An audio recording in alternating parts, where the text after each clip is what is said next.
Hello money talkers, welcome to my channel money talks with Payal. So कल से ही मैं आप लोगों को अपडेट रख रही हूँ अपने टेलीग्राम चैनल के थ्रू कि हिंडनबर्ग का जो रिसर्च आया है अब उससे क्या इम्पैक्ट हो सकता है वो लेके हम इस वीडियो में बात करेंगे। पहले मैं आपको इन शॉर्ट समझा देती हूँ कि हो क्या रहा है। तो टेलीग्राम चैनल ज्वाइन कर लीजिएगा, मैंने डिस्क्रिप्शन एंड कमेंट बॉक्स पे लिंक डाल दिया है। हिंडनबर्ग रिसर्च एलएलसी जो कि एक US based investment research firm है, उसने सेबी के chairperson which is Madhabi Puri Buch and उनके जो हस्बैंड है धवल बुच, उन पर बड़े बड़े एलिगेशंस लगाए हैं। 3 मेजर एलिगेशंस मैं आपके साथ यहाँ पर डिस्कस करने वाली हूँ। बेसिकली उन्होंने ये एलिगेशन लगाए हैं कि इन दोनों का ही 2 ऑफशोर फंड्स में स्टेक था जो कि अलेजिडली अदानी के मनी सिफोनिंग स्कैंडल में शामिल थे। तो इनका वेस्टेड इंटरेस्ट था, जिस वजह से जब इन्होंने अदानी के अगेंस्ट में एक अच्छा खासा रिसर्च लेकर आए थे तो उन्होंने इमीडिएटली कोई रिएक्शन दिया नहीं था। और इसमें क्या हुआ है, जो इन दोनों का जो अपना वो आया है, बयान आया है, वो था कि ये बेसलेस है। मतलब माधुरी जी का कहना है, सॉरी माधवी जी का कहना है कि ये जो इल्जाम है ये बेसलेस है एंड कैरेक्टर असैसिनेशन की कोशिश बता रहे हैं वो। एंड अदानी का भी अभी जो है एकदम रिसेंटली, अभी कुछ ही टाइम पहले अदानी की तरफ से भी एक अपडेट आ गया है जो कि कह रहे हैं कि ये सब मेलिशियस हैं एंड बेसिकली ये सब रिसाइकिल करके डाला जा रहा है, क्योंकि ऑलरेडी ये जो इनका जो भी इन्होंने जो भी इल्जाम लगाए थे वो सारी चीजें was already cleared by the supreme court. तो यहाँ पर ऐसा कुछ भी नहीं है, ये तो डिनाई कर रहे हैं, पर इसका रिपल इफेक्ट आपको डेफिनेटली इंडियन मार्केट पे देखने को मिलेगा। उसके पहले मैं आपको कुछ 3 एलिगेशंस, विसल ब्लोअर जो डॉक्यूमेंट जो इन्होंने डाला है यहाँ पर, इसके बेसिस पर मैं आपको यहाँ पर एक्सप्लेन कर देती हूँ। तो इनका जो पहला इल्ज़ाम है वो ये है कि 22 मार्च 2017 को माधवी पुरी बुच ने सेबी मेंबर बनने से कुछ हफ्तों पहले उनके हस्बैंड धवल बुच ने मॉरिशस में एक फंड एडमिनिस्ट्रेटर ट्राइडेंट ट्रस्ट को एक लेटर लिखा।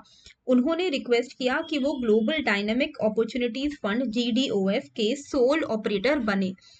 इससे क्या होता, रिपोर्ट के मुताबिक ये अटेम्प्ट था माधवी पुरी बुच का नाम इस फंड से हटाना, ताकि उनके एसबी सेबी सेबी अपॉइंटमेंट के टाइम पे कोई दिक्कत नहीं आए। तो ये एक प्री प्लान इनका ऑलरेडी एक साजिश थी। एलिगेशन 2 अगर मैं आपको बताऊं तो सिंगापुर बेस्ड कंसल्टिंग फर्म को लेकर था, जो इन्होंने अपने रिपोर्ट पे दिखाया है कि माधवी पुरी बुच के पास अप्रैल 2017 से मार्च 2022 तक एक Singapore based consulting firm agora partners में 100% का स्टेक था।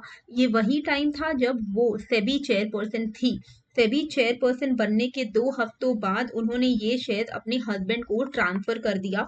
रिपोर्ट्स में कहा गया कि सिंगापुरियन फर्म्स को फिनेंशियल डिटेल्स डिस्क्लोज करने से एग्जेम्प्ट किया गया है, इसलिए रेवेन्यू के जो सोर्सेज हैं वो अभी भी अनक्लियर हैं। थर्ड जो एलिगेशंस है वो है कि धवल बुच की 2019 में ब्लैकस्टोन में सीनियर एडवाइजर की अपॉइंटमेंट थी। मतलब उनकी जो पोजीशन थी वो थी। धवल के पास फंड, रियल एस्टेट, ये कैपिटल मार्केट का एक्सपीरियंस नहीं था, लेकिन उस दौरान सेबी ने आरईआईटी रेट रेगुलेशंस में काफी चेंजेस अप्रूव किए जो प्राइवेट इक्विटी फर्म जैसे ब्लैकस्टोन के लिए बेनिफिशियल थे। कंक्लूजन की अगर मैं बात करूं तो ये एलिगेशन सेबी की इम्पार्शियलिटी पर सवाल उठाते हैं। अगर ये क्लेम सच है तो ये सेबी की क्रेडिबिलिटी के लिए एक बड़ा बड़ा चैलेंज हो सकता है।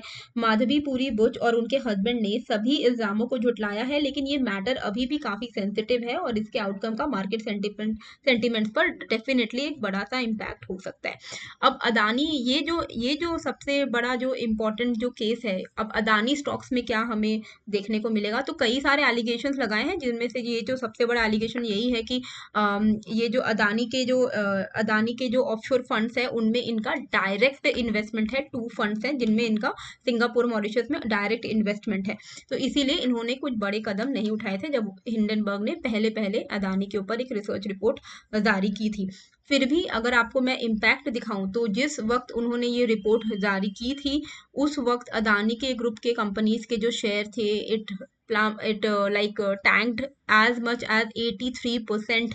तो अभी कल भी आप यही सेम चीज एक्सपेक्ट कर सकते हो सकता है कि क्योंकि ऑब्वियसली क्लियरेंस मिल गया था सुप्रीम कोर्ट से, अभी फिर से ये उसी चीज को लेकर आ रहे हैं और इस बार इन्होंने शेयर के ऊपर नहीं, डायरेक्टली सेबी के ऊपर इल्जाम लगाए हैं। तो ये एक थोड़ा डिफिकल्ट सिचुएशन हो सकता है इंडियन रिटेल इन्वेस्टर्स के लिए। अभी यहाँ पर देखिए क्या करना चाहिए, हम लोगों को एक फॉल का सामना करना पड़ेगा क्योंकि रिटेल इन्वेस्टर के लिए कुछ प्रोटेक्शन है ही नहीं अगर देखा जाए तो। और सेबी पे डायरेक्ट एलिगेशंस लगाना ये खराब कहाँ करता है कि इंडियन रिटेल इन्वेस्टर्स का तो ट्रस्ट टूटेगा ही भाई, बाहर के जो फॉरेन फंड्स हैं उनका भी ट्रस्ट टूटेगा ना कि भाई हम कहाँ किस कंट्री में पैसे लगा रहे हैं जिनका तो सेबी ही मिली भगत करता है। तो ये सारी चीजें एक थोड़ा नेगेटिव इम्पैक्ट क्रिएट कर सकती है। अभी तक कुछ भी प्रूवन नहीं है। ये जो हिंडनबर्ग है ये एक रिसर्च कंपनी है, बट इनके वजह से इंडियन मार्केट में एक फॉल हम एक्सपेक्ट कर सकते हैं, लेकिन अभी तक कुछ भी प्रूवन नहीं है। फॉल हम कहाँ तक एक्सपेक्ट कर सकते हैं, 23,300 आप निफ्टी में एक्सपेक्ट कर सकते हो। मैं तो आपको ये हिंडनबर्ग रिसर्च से पहले से ही बोल रही थी कि निफ्टी में ये लेवल्स आ सकते हैं। अब और एक अच्छा बहाना मिल गया है। अभी अगर ऐसा होता है तो आपके लिए एक डिप बाय ऑन डिप की अपॉर्चुनिटी रहेगी, पर ये जो अभी फॉल होगा थोड़ा ब्रूटल हो सकता है। कुछ पैनिक वैनिक नहीं करना है, ये तो चाहते ही हैं, ये तो शॉर्ट वॉट करके बैठते हैं। इन पे खुद होना चाहिए इन्वेस्टिगेशन कि इनके या इनके फैमिली मेंबर या फ्रेंड्स कौन से मतलब किसने किसने अदानी को शॉर्ट करके वो बैठे हुए हैं, क्या शॉर्ट करके बैठे हैं। क्योंकि जैसे ही वो ये सब लेकर आते हैं मार्केट में फॉल आता है, और अगर ये शॉर्ट करते तो इनको तो बेनिफिट होगा ही होगा। तो इनके प्लान को कामयाब नहीं होने का एक ही तरीका था कि अदानी को खुद बोलना चाहिए था कि इवन इफ दे शॉर्ट और अगर मार्केट में फॉल आता है तो we will protect the investors, we will buy the shares, but they will not, है ना। वो तो नहीं करेंगे, उनको घंटा नहीं फर्क पड़ता है, जो भी बैंड बजेगा हम जैसे रिटेल इन्वेस्टर्स का बजेगा। अब ये बाद में भले ही प्रूव हो जाए कि ये सब झूठ है, ये है वो है, लेकिन ये सब जो डॉक्यूमेंट्स वो लेकर आते हैं इससे मार्केट में एक भयंकर इम्पैक्ट पड़ जाता है। हिंडनबर्ग की रिपोर्ट पर मार्केट में नी जॉक रिएक्शन हो सकता है क्योंकि ये जो इल्जाम है ये डायरेक्टली इन्होंने सेबी के चेयरपर्सन पर लगा दिया है। तो मार्केट का रिकवरी भी तेज ही होगा, जिस तरीके से फॉल करेगा वो रिकवर भी कर जाएगा। तो इसीलिए आपको पैनिक सेलिंग नहीं करनी है, लेकिन प्रॉब्लम तब आ सकती है अगर सेबी के चेयरपर्सन माधवीपुरी बुच को इन इल्जामों की वजह से लीव पर जाना पड़ जाए। अगर वो लीव पे चली जाती हैं, जैसे कि हमने पहले देखा था आईसीआईसीआई बैंक के जो चंदा कोचर के केस में हमने देखा था कि उनको लीव पर भेज दिया गया था। तो वो वैसा कुछ होता है तो एक और ब्लंडर इम्पैक्ट हमें देखने को मिलेगा। पर अभी मुझे लगता है कि overall, even though if it is a fall, it can be taken as a like long term investment opportunity. अब टेक्निकली मैंने आपको ऑलरेडी लेवल्स बता दिए थे, पर अब मुझे लगता है कि एक गैप डाउन हो सकता है।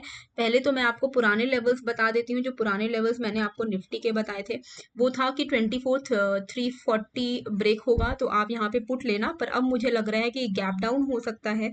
तो इन केस अगर गैप डाउन होता है तो आपको पता होना चाहिए कि हमारा जो सपोर्ट होगा वो होगा 24,100। तो अगर गैप डाउन होके वो 24,100 को ब्रेक कर जाता है तो आप फर्दर शॉर्ट की तरफ जा सकते हो, क्योंकि ये लेवल एक नीचे से आती हुई ट्रेंड लाइन है।